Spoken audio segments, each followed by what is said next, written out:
تو پہلی چیز تو یہ کہ اب تو کافی اچھی ریسورسز بن گئی ہیں. حصن المسلم میری فیوریٹ کتاب رہی ہے بہت عرصے سے، کالج کے دنوں سے. حصن المسلم میں رسول صلی اللہ علیہ وسلم کی مسنون دعائیں جو ثابت ہیں ہر ایکٹیویٹی کے ساتھ، ان کا ذکر ہے ترجمے کے ساتھ انگلش میں. اس کی آن لائن بھی بہت ساری کاپیز ہیں، میرا خیال ہے اردو میں بھی اس کا ترجمہ ہو چکا ہے. تو وہ ہر ایک کے پاس میرے خیال ہے ہونی چاہیے، اور وہ ایک اچھا ریسورس ہے کہ اگر آپ پاکٹ سائز کا وہ بناتے ہیں تو انسان اپنے پاس ہی رکھ لے، اس میں سے بار بار اگر بھول جاتا ہے تو کوئی بات نہیں، اسی سے پڑھ لے. لیکن اس کے علاوہ یہ ایک طرف ہے کہ ٹھیک ہے بہت سارے اوکیزنس کی ایکچولی دعائیں ہیں. مجھے یاد پڑتا ہے میں نے بچوں کو بھی ایک سیریز پڑھائی تھی، عرصہ ہو گیا، پتہ نہیں اس کی ریکارڈنگ اب ہے بھی کہ نہیں. دعاز ایوری کڈ شوڈ نو، ہر بچے کو کون سی دعائیں پتہ ہونی چاہیے، رائٹ؟ تو دعا اگر ڈر لگ رہا ہے تو کون سی دعا پڑھو، اگر کوئی اسکول میں آپ کو کوئی انٹیمیڈیٹ کر رہا ہے، بلی کر رہا ہے، تو اس کی کون سی دعا ہونی چاہیے. ان قسم کی سچویشنز کی بھی دعائیں ہیں سنت میں. لیکن ایک تو یہ چیزیں ثابت ہیں، لیکن دوسرا ہے ایکسٹریم. اور ایکسٹریم یہ ہوتا ہے ہمارے دین میں انفارچونیٹلی جو بنو اسرائیل کے ساتھ ہوا، کہ اصل ہمارا دین ایک پیغام ہے، اس کا جو لب لباب ہے نا وہ ایک پیغام ہے. ہر ذکر میں ایک پیغام ہے، نماز میں ایک پیغام ہے، حج میں ایک پیغام ہے، روزے میں ایک پیغام ہے، ہر دعا میں ایک پیغام ہے. اسی لیے اس کے خاص الفاظ ہیں. الفاظ انسان کی زندگی میں الفاظ کا مقصد ایک پیغام کمیونیکیٹ کرنا ہوتا ہے. تو ہر دعا ایک خاص چیز کمیونیکیٹ کر رہی ہے. انفارچونیٹلی ہوا ہمارے ساتھ یہ ہے کہ ہمیں الفاظ کے تلفظ سے زیادہ دلچسپی ہے کہ میں یہ الفاظ یاد کر لوں اور زور زور سے پڑھ لوں، یا بار بار پڑھ لوں، یا 10 دفعہ پڑھ لوں، یا 20 دفعہ پڑھ لوں. لیکن جو الفاظ وہ کہہ رہے ہیں، اس کا جو پیغام ہے، اصل فائدہ انسان کو اس کے پیغام سے ہوتا ہے، اس کی آوازوں سے نہیں. اس کی آوازوں کا اپنا ایک درجہ ہے، لیکن وہ صرف اس وقت جب انسان کوشش تو کرے کم از کم کہ جو میں پڑھ رہا ہوں اس پیغام کا بھی مجھ پہ کچھ اثر ہو. تو اس لیے جو دعائیں مسنون ہیں وہ صرف یاد نہیں کرنی چاہیے، ان کے بارے میں سوچنا بھی چاہیے. جیسے انسان گاڑی میں بیٹھتا ہے، سبحان الذی سخر لنا ھذا وما كنا له مقرنین وانا الی ربنا لمنقلبون. سفر میں بیٹھنے کی دعا، گاڑی میں بیٹھنے کی، یا کسی بھی سواری میں بیٹھنے کی، کہ کتنی پاک وہ ذات ہے جس نے اس سواری کو میرے لیے مسخر کر دیا. ہمارے لیے مسخر کر دیا، یعنی میں گاڑی کا میں چابی گھماتا ہوں تو انجن سٹارٹ ہو جاتا ہے، وہ انجن میرے لیے مسخر ہے، آگ نہیں لگتی اسے، رائٹ؟ وما كنا له مقرنین. اور ہم اس پر قابو لانے والے نہیں تھے. ہمارے قابو میں نہیں تھا کہ بریکیں فیل نہ ہو، ہمارے قابو میں نہیں تھا کہ انجن کو آگ نہ لگے. یہ ہمارے قابو کی چیز نہیں تھی، اللہ تعالیٰ نے قابو میں رکھی ہوئی ہے. یہ ہمارے قابو میں نہیں تھا کہ کبھی بھی ٹائر پھٹ جائے ہائی وے پہ چلتے ہوئے اور گاڑی الٹا پلٹنا شروع ہو جائے. وما كنا له مقرنین. اب سفر میں جب انسان نکلتا ہے تو اس کو ایک منزل تک پہنچنا ہے اور پھر واپس گھر آنا ہے. ہر سفر کا خلاصہ یہی ہے نا، نکلنا ہے اور پھر واپس آنا ہے. تو اس سفر میں ہم یہ بھی کہتے ہیں وَإِنَّا إِلَىٰ رَبِّنَا لَمُنقَلِبُونَ، اور بے شک ہمیں آخر کار تو صرف ہمارے اپنے رب کی طرف ہی واپس لوٹنا ہے. یعنی اس سفر سے جو میں گروسریز کرنے جا رہا ہوں، یا گیس بھرنے جا رہا ہوں، یا یہاں کیمپس پہ آ رہا ہوں، مسجد آ رہا ہوں، اس وقت مجھے یاد دلانا ہے کہ یہ چھوٹا سفر ہے، لیکن یہ پوری زندگی ایک سفر ہے، اور اس کی واپسی، اس کا گھر لوٹنا میرے رب کی طرف ہے.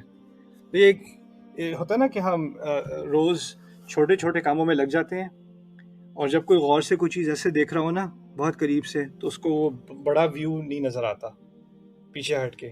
تو اس دعا کا مقصد کیا ہے کہ آپ کام میں تو لگے ہوئے ہیں، لیکن آپ جو بڑا مقصد ہے زندگی کا اس کو نہ بھول جائیں. وَإِنَّا إِلَىٰ رَبِّنَا لَمُنقَلِبُونَ. اور یہ دعا پڑھ کے انسان کو کیا ہوگا؟ اگر وہ کسی غلط جگہ جا رہا تھا، کچھ غلط لوگوں سے ملنے لگا تھا، کچھ غلط کام کرنے لگا تھا، اس دعا پڑھتے اگر اس کو احساس ہو جائے میں نے واپس تو رب کے پاس جانا ہے، کس منہ سے جاؤں گا، وہ شاید وہ ٹرپ بھی روک دے اپنا جہاں وہ جانے لگا تا. لیکن اگر اس کے سمجھ نہیں ہے کہ دعا کا پیغام کیا ہے، تو چلو دعا پڑھ لی، ایکسیڈنٹ نہیں ہوگا کیونکہ میرے پاس ڈوئل سائڈ ایئر بیگز تو ہے نہیں، تو کم از کم دعا کی سیکیورٹی تو ہے. پھر اسی طرح ہم نے دعاؤں کو ایک طرح سے حفاظت کا مقصد قرآن کو بھی بنا لیا ہے کہ آیت الکرسی کو جو ہے وہ شیشے سے لٹکا دو، یا قرآن کی ایک کاپی جو ہے وہ ڈیش بورڈ میں ڈال دو، تاکہ پھر اس سے برکت ہوگی. تو ہم نے قرآن کو برکت اور حفاظت کے، اس کے کاغذات کو برکت اور حفاظت کا مصدر بنا دیا ہے، اس کی سورس بنا دیا ہے. اصل قرآن کی جو حفاظت ہے وہ انسان کے دل کی حفاظت ہے. جب اس میں ایمان جاگتا ہے بار بار اللہ کے الفاظ سے، نبی کے الفاظ سے، تو اس سے پھر اس کی حفاظت ہوتی ہے، پھر فرشتے آ کر حفاظت کرتے ہیں. تو یہ چیز ہم بھول جاتے ہیں.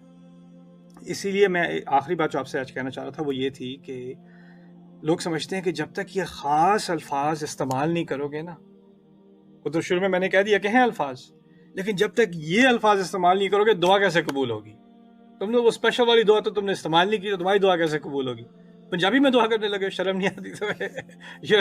بنگالی میں دعا کرو گے، پنجابی میں بنگلہ میں کرو گے، پنجابی میں کرو گے، چائنیز میں دعا کرو گے، انگلش میں کرو گے؟ نہیں نہیں یار، عربی میں دعا ہوتی ہے، دعا تو ہوتی ہے، عربی میں ہوتی ہے۔ یہ غلط کانسیپٹ ہے۔ یہ دعائیں جو سنت میں ہیں ان سے تحسین ہو رہی ہے، یعنی آپ نے دل سے دعا کی ہے، الفاظ سے آپ کو پتہ ہے، مجھے پتہ ہے جو ہم نے مانگنا ہے۔ ان دعاؤں میں ہدایت ہے، صرف مانگنا نہیں ہے، ہدایت بھی ہے، یہ ان کا مقصد ہے اصل۔ لیکن اللہ تعالیٰ نے ایک عجیب قصے میں سورۃ الکہف میں، مشہور قصہ ہے جو 7 اور نمبر تو ہمیں معلوم نہیں کتنے تھے، فتیہ جو غار میں جانے والے ینگ لوگ تھے جن کا ذکر سورۃ الکہف میں شروع میں ہے۔ اچھا، وہ عرب نہیں ہے جن کا ذکر کیا جا رہا ہے، اور جہاں تک تاریخی ریکارڈ ملتا ہے نہ وہ کسی نبی کے زمانے کے ہیں اور نہ وہ کسی کتاب کو جاننے والے ہیں۔ یعنی وہ 7 نوجوان ہیں، ایک شہر میں رہتے ہیں، وہاں پر لوگ جو گریک میتھولوجی ہوتی ہے نا، زوس اور آرمیڈیز جو ان کے خدا ہوتے ہیں یونانی، لیکن ان کے دل میں توحید تو ہے، دل میں توحید آ گئی نا، ان کو یہ خیال آیا کہ یہ سارے خدا نہیں ہو سکتے، ایک ہی خدا ہونا ہے۔ اب ان کے دل میں یہ خیال آیا تو انہوں نے اپنے سوسائٹی کے مذہب کا انکار کیا۔ جب انکار کیا تو اس کو ایک بہت بڑی بدتمیزی مانا گیا، تو ان کو اصل میں سزائے موت دی گئی، صرف اس ایمان کی بنیاد پر کہ ایک ہی خدا ہے۔ اب وہ اپنے رب کی وحی کو نہیں جانتے، ان کو انبیاء کا نہیں پتا، بس یہ پتا ایک ہے رب، دل مان گیا کہ ایک ہی رب ہے۔ اب وہ شہر سے بھاگ رہے ہیں اور کہہ رہے ہیں ربنا آتنا من لدنک رحمہ وہیئ لنا من امرنا رشدا، ہمارے رب اپنے خاص خزانوں میں سے ہمیں ایک اپنی رحمت دے اور ہمارے لیے جو سیدھا راستہ ہے وہ مہیا کر دے، آسان کر دے۔ یہ ان کی دعا ہے۔ یہ دعا انہوں نے عربی میں نہیں پڑھی، یہ دعا انہوں نے کسی نبی سے نہیں سیکھی، یہ دعا انہوں نے کسی کتاب میں جا کر کسی عالم سے جا کے نہیں، یہ ہم پہاڑ میں جا کے اپنی پناہ لینے لگے اس کے لیے خاص دعا بتا دیں، یہ نہیں کیا انہوں نے۔ ان کے دل سے یہ بات نکلی کہ ہمارے رب اب آپ ہی راستہ دکھا سکتے ہیں اب تو، اور اب ہر طرف سے جو ہے ہمارے اوپر ظلم ہونے والا ہے، رحمت صرف آپ کی طرف سے ہی آ سکتی ہے۔ یہ بھاگتے بھاگتے انہوں نے یہ دل سے انہوں نے یہ دعا کی، اور اللہ تعالیٰ کو یہ دعا اتنی اچھی لگی کیونکہ دل سے نکلی تھی کہ اس کو قرآن میں رکھ دیا۔ اب ہم بڑا قرآن کا عالم، کوئی بھی حافظ، وہ جب بھی دہراتا ہے، ہم تو ویسے بھی سورۃ کہف پڑھنے کی جمعے پہ سنت ہے، ہم اس دعا کو ریپیٹ کرتے ہیں، دہراتے ہیں، اور یہ مسنون دعاؤں میں سے، قرآن کی دعاؤں میں سے ہے، منسوس دعاؤں میں سے ہے۔ لیکن اس کی اصل کیا ہے؟ اصل تو یہ کچھ نوجوان لڑکے جن کا کوئی علم بھی نہیں تھا، بس دل صاف تھا۔ اس سے قرآن ہمیں کیا سکھا رہا ہے؟ دعا کی اصل کیا ہے اور دعا کی خوبصورتی کیا ہے۔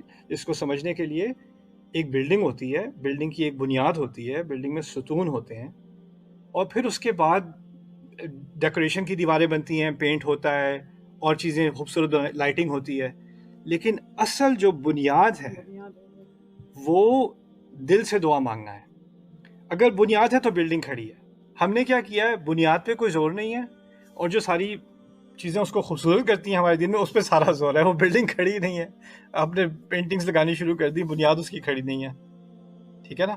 تو اسی لیے ایک طرف تو یہ سوال ویلڈ ہے کہ اس موقع کی کون سی دعا ہے، اس موقع کی کون سی دعا ہے، لیکن اگر آپ کو کسی موقع کی خاص دعا پتہ نہ ہو تو آپ کے دل میں کسی بھی زبان میں اگر آپ نے اپنے رب سے سنسیئر دعا کی ہے تو اس کا اثر ہوتا ہے، ہمارا رب سنتا ہے۔ اجیب دعوت الداعی اذا دعان، اس میں قید نہیں ہے بالعربیہ، قرآن نے کہہ دیا، اللہ تعالیٰ نے خود فرمایا میں جو بھی دعا کرتا ہے، جب بھی کرتا ہے، میں اس کی دعا کا جواب دیتا ہوں۔ یہ نہیں کہا جو عربی میں کرتا ہے اس کا جواب دیتا ہوں، یا جو میری سکھائی ہوا دعاؤں کو پڑھتا ہے میں صرف انہی کا جواب دیتا ہوں۔